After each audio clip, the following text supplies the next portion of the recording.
Next video, we're going to talk about wall walks and handstand holds. Do not associate these with handstand push-ups. They are not interchangeable. So if we're doing handstand holds or wall walks or something like that, these are some of our scaling options for you guys.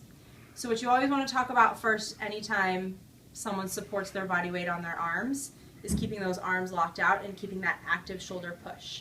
No different than we would hold a bar overhead, right? We actively push up into that bar, we drive our head through. It should be no different when I'm standing on my hands instead of standing on my feet. Second tip is to always pull that belly in.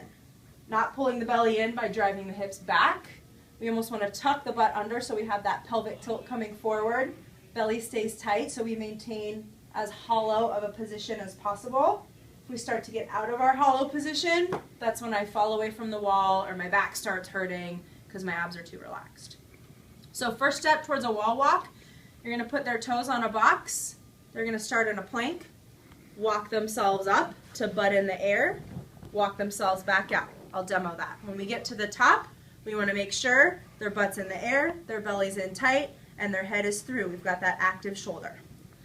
So we go toes on the box, drive the hips up, pull the belly in, get as close to that box as you can, trying to drive the head through, and we walk back out.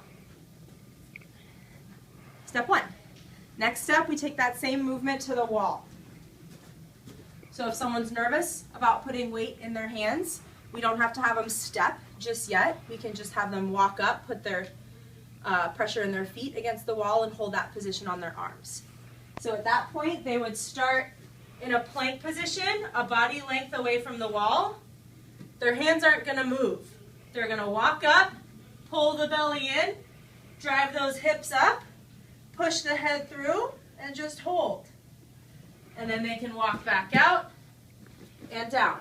As they get more comfortable with that, obviously we bring them closer and closer to the wall. If someone is up completely flush against the wall, their hips and their belly should not be touching the wall. They should still be pulled in and that nice hollow position. So I'll demo a full one for you. The higher they get, the further we push the hips up over the shoulders, the more we pull that belly in. So they start the same way, get those feet up, then we start moving the hands. When I get here, my abs are still pulled in. I'm not out here, I'm not looking at the ground, I'm looking at the wall. And then I walk myself back out. That's another big point. Make sure they're always looking forward. If they're looking at the ground, they're likely to relax that belly and pull themselves forward. Next step is to kick up onto the wall. Same thing. Active shoulder push. We bring that head through.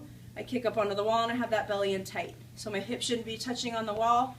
I should have that pelvic tilt and I'm able to control my movement. If I look for the floor, I'll start to fall away from the wall.